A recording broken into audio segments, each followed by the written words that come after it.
Buenas tardes, queridos amigos y hermanos de Radio Chalón. Lunes 30 de septiembre, el mes noveno del año 2013, que está por concluir. Esta tarde es una tarde muy bella, es una tarde soleada, parece una tarde de verano en pleno otoño. Han pasado las lluvias, los huracanes y las tormentas nos han dejado con muchos damnificados a lo largo y ancho del país. Dicen que desde hace 100 años no se había dado una situación como la que vivimos en los últimos 15 días en nuestro territorio nacional. Y bueno, hemos tenido muchas noticias de la movilización a lo largo y ancho del país, de la gente solidaria que está aportando víveres para los damnificados en los diferentes estados de la República. También nos comentan que son más de 150 personas fallecidas en varios estados de la República. Aquí en Veracruz tenemos la desgracia que 11 personas en el municipio de Alto Tonga, el 16 de septiembre, cuando iban a laborar, se les vino encima un cerro. Y bueno, son las inclemencias del tiempo y estamos ya próximos a iniciar un nuevo mes. Y esta tarde es una tarde muy emotiva. Hoy en la mañana en Ciudad del Vaticano se anunció oficialmente la canonización de dos grandes papas del siglo XX. Me refiero a Juan XXIII y a Juan Pablo II. Su santidad Francisco ha designado el 27 de abril del año 2014 como la fecha para elevar a estos beatos a los altares y tengamos ya dos nuevos santos en el santoral de la Iglesia Católica, Apostólica y Romana. Y bueno, esperemos en Dios que nos permita asistir. Hay que empezar a hacer los ahorros para no todos los días canonizan a dos hombres tan importantes como lo fueron Juan XXIII y Juan Pablo II, dos hombres que marcaron el siglo XX en la historia, no solamente de la Iglesia Católica, sino también marcaron en la historia mundial. Son dos pontificados muy diferentes, pero llenos de renovaciones, llenos de esperanzas. Yo creo que justo es este reconocimiento de llevarlos a los altares. A Juan XXIII, Juan el Papa el Bueno, como se le llamaba en su momento, su santidad Francisco le dio un visto bueno, le faltaba un milagro para ser santo y omitieron este detalle por una decisión, por una facultad que le concede derecho canónico a su santidad Francisco de hacerlo santo. Y a Juan Pablo II sí se cumplió todos los requisitos para llegar a los altares, y el milagro que faltaba ya se comprobó tanto en la parte científica como lo marca también todo el proceso para la canonización, como la parte religiosa. Entonces la Iglesia debemos estar jubilosos porque tenemos a dos nuevos santos que van a interceder por esta Iglesia del siglo XXI y que fueron hombres muy interesantes. Las biografías de ambos personajes son biografías bien que nos conmueve. Yo recuerdo toda esta parte de Juan XXIII como diplomático ya en plena Segunda Guerra Mundial, salvando a judíos, haciendo llamados para... él era diplomático, él de los pocos sacerdotes diplomáticos que llegan a ocupar la silla de San Pedro. Y bueno, y Juan Pablo II, un joven polaco que en plena Segunda Guerra Mundial se está formando clandestinamente en los seminarios, y que Polonia es su tierra natal, es abatida primero por la intervención de Adolfo alemana el 1 de septiembre de 1939, y al final de la Segunda Guerra Mundial es el ejército soviético quien invade Polonia e impone un nuevo régimen político, el comunismo soviético, y donde Juan Pablo II tuvo una importante labor como sacerdote, como obispo, como arzobispo y como cardenal. Él sabía lo que era ser católico en los países totalitarios, como era el caso de la Polonia soviética, y donde Karol Wojtyła siempre alzó la voz en favor de los que menos tenían, en favor de los derechos humanos, y en 1978 el Espíritu Santo ilumina a los cardenales y lo eligen como sucesor de Juan Pablo I, este papa que solo había durado 33 días en el pontificado y que va a marcar un antes y un después el arribo del primer polaco al papado.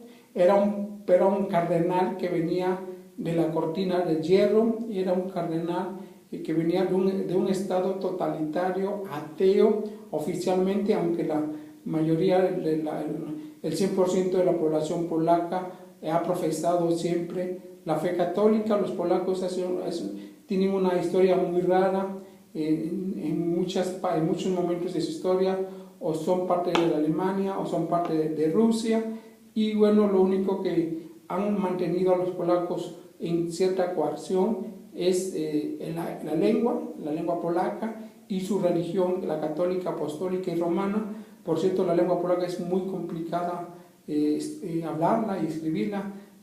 Bueno, yo tuve algún acercamiento con dicha lengua y sí, me fue sumamente difícil, a pesar que yo ya dominaba una lengua eslava, como es la lengua rusa.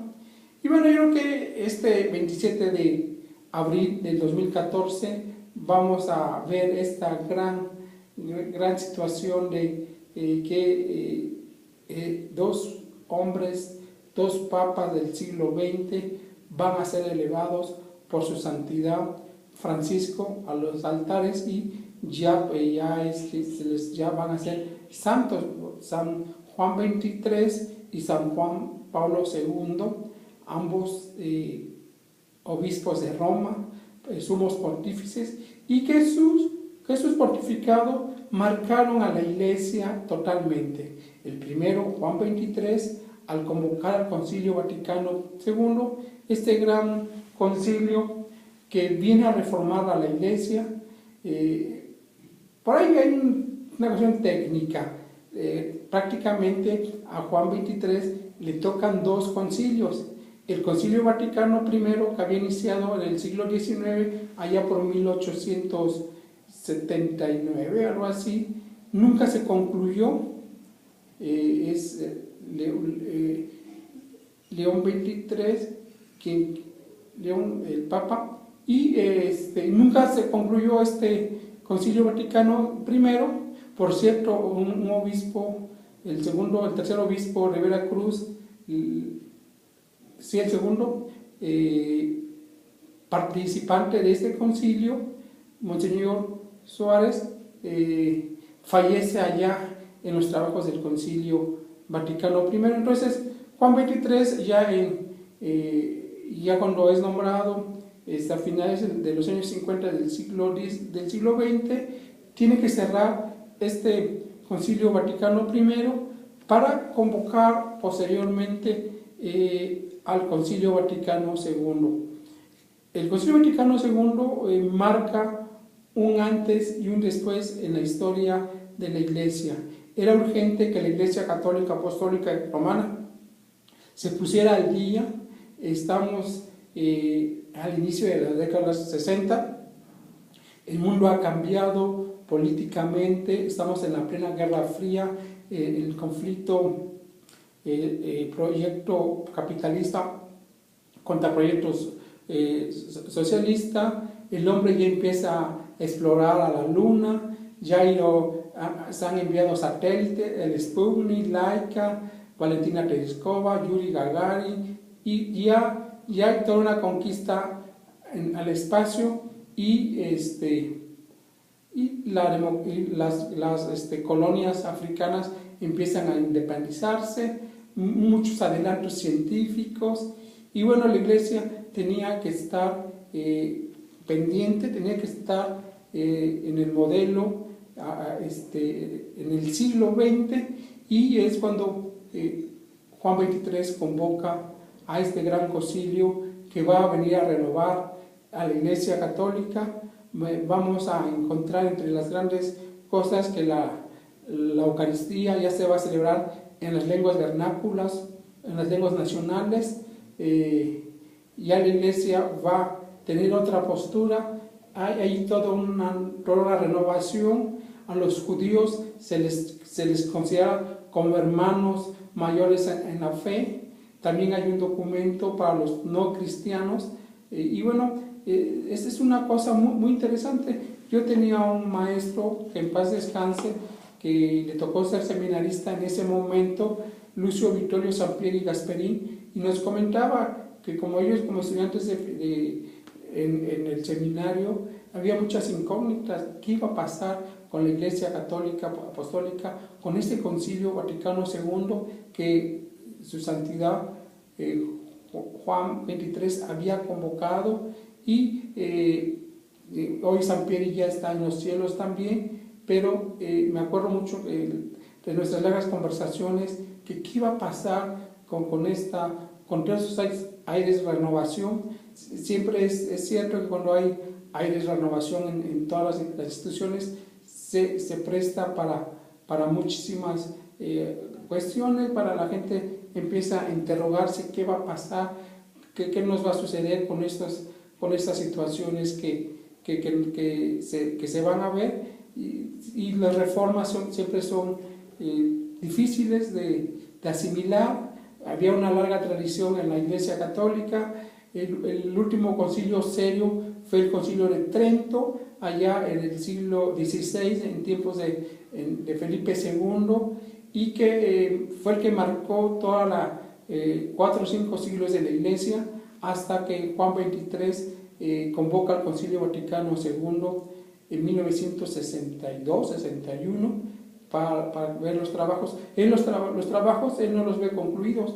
Va a ser Pablo VI quien cierre este Concilio Vaticano II. Entonces, imagínense toda la aportación del próximo santo Juan XXIII a la historia de la Iglesia, a la historia de la salvación de los pueblos.